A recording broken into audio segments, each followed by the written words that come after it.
Going back to Madam Yusek Badoy, tama po ba yung pagkarinig ko na hindi po kayo, yung programa po ninyo ay hindi po programa ng paninira ng puri ng isang tao?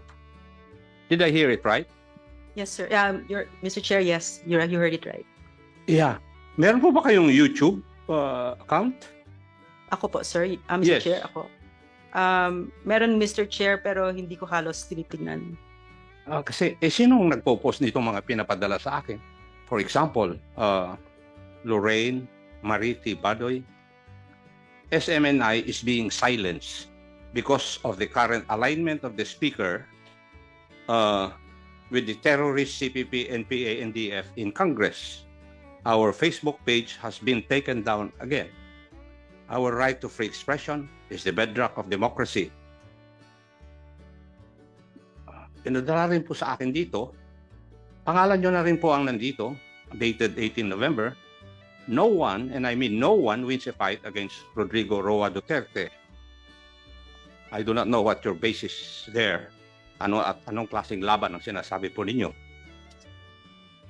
Least of all, a corrupt trapo oligarch who had the bad sense to draw the first blood and a lack of political sophistication to align with the highly despised terrorist front of the CPP, NPA, NDF, and the Kamatayan Bloc.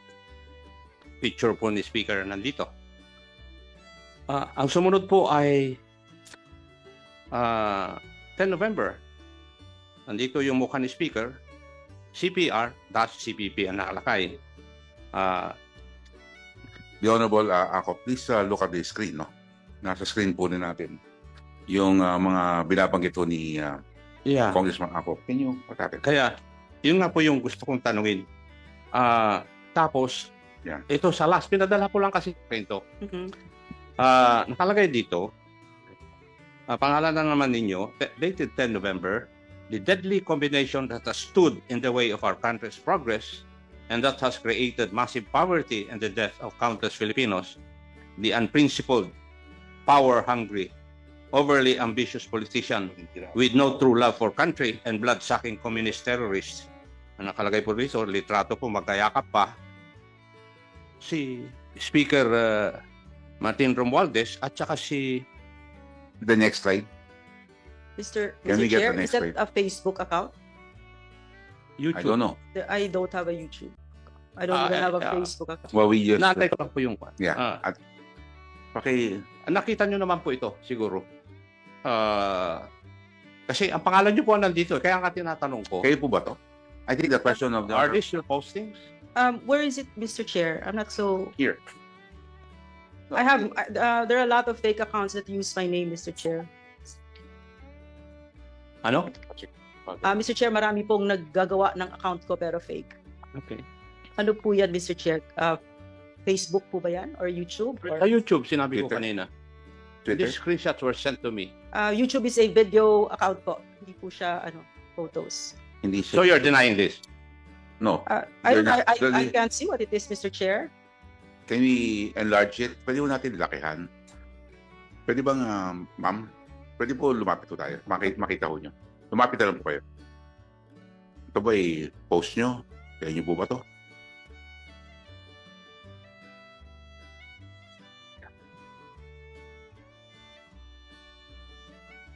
Yung Twitter. Kwan, magkayakap si Kwan. Twitter. Si Francis. Hindi niya kagaya.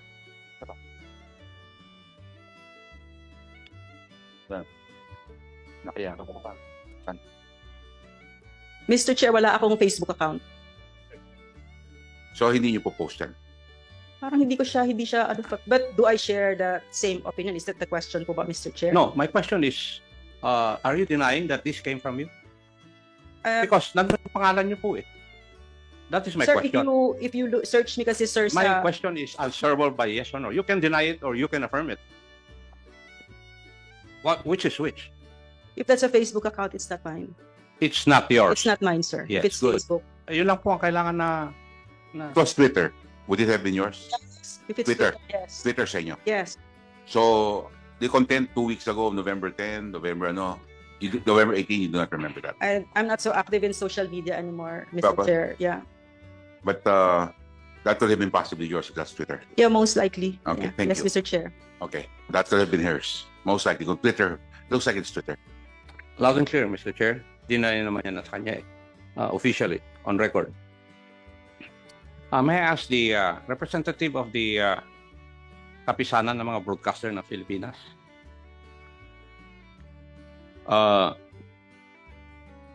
Did I hear you right that Mr. Celis is not a member of the kapisanan?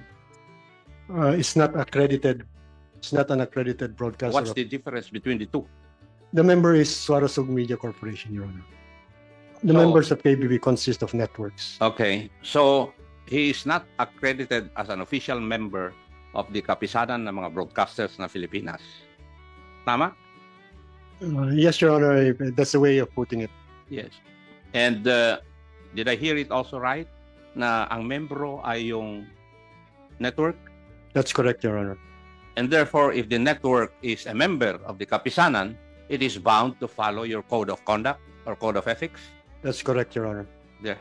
Now, and therefore, if we follow your logic,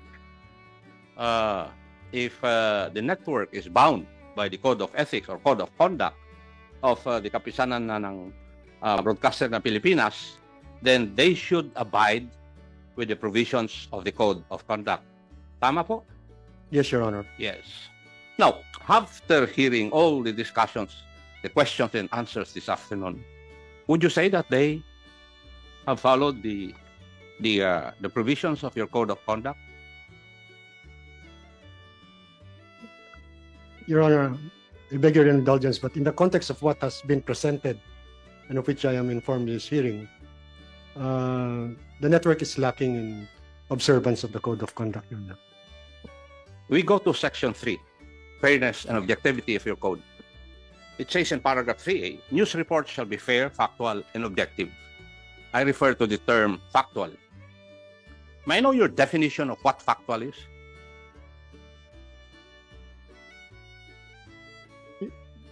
Your Honor, is the question addressed to me. You're factual still the means- one being asked. Floor, Thank you, Your Honor. KBB. Factual means to say it is based on verified facts and information, incidents and information, data. Could you please clarify the term unverified? The unverified means to say that this information being given, the basis is not established. Okay, thank you. Under section 4 of news sources, 4A, care must be taken in selecting news sources since the credibility of the news rests upon its sources. Tama po. Yes, Your Honor. Now, under 4B, only news that can be attributed to a source shall be aired. When the source cannot be identified by name, the reason for this should be made clear in the news report. Did the anchors fulfill this? Based on the discussions and the presentation this afternoon, the answer to that is no, Your Honor. Yes. And section 5, there have been unconfirmed reports pertaining to unconfirmed reports. This has been extensively asked and clarified. Tama po. Yes, Your Honor. Now, may I know what is the liability of the network for violating your code of conduct or code of ethics? Your Honor, it can range from fine and suspension or expulsion from KBP, Your Honor. And how is this initiated? And what would be the protocol? The protocol would be for a complaint to be filed against the network for violation of the provisions of the Code of Ethics, Your Honor. Thank you. Now, are you aware of NTC Memorandum Circular number 01-03-2006? I'm not familiar with the numbering, but I'm familiar with most NTC circulars, Your Honor. I'm not familiar with the number. The title of this is Program Standards for Radio and TV Broadcast and Cable TV Stations. This was issued by the National Telecommunications Commission, which you should know. And the pertinent provision na gusto kong malaman po ninyo is that, wherefore, pursuant to the powers vested upon the NTC for the reference and guidance of radio and television broadcasting stations and cable TV stations and for the information of the general public, the NTC hereby adopts the existing program standards of KBP as set forth in the KBP radio and television codes and in other relevant KBP circulars, including those contained in KBP Circular 06-016, dated 27 February 2006, and hereby reiterates and adopts all the provisions of Memorandum Circular number 11-12-85. All broadcast media and cable TV entities must conform to the above-mentioned guideline. Yes, Your Honor. Yes, and therefore, all broadcast and TV stations must adhere to your rules and regulations pursuant to this memorandum. Yes, Your Honor. Yes, thank you. And therefore, any complaint against the network can be filed for violation of this. May I make a clarification, Your Honor. In view of a Supreme Court decision, the Vinagracia case, the NTC has been, rather the rationale in the decision was that NTC has no authority over content in broadcast station. The supervision of NTC is technical, so that as a consequence of such decision, complaints filed before the KBP and NTC are referred to the KBP. But a complaint can be filed for violation of your code of conduct by any entity, shall we say, accredited by the Kapisanan ng Broadcasters ng Pilipinas. Any Thank you. for violation of the code, Your Honor. Thank you. May I go to Mr. Celis? Hindi Yes, ko sir. napipilitin na i-reveal mo kung sino yung kwan mo informant mo.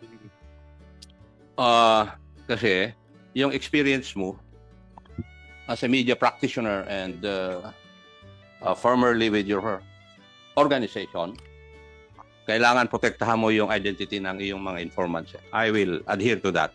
Thank you, sir.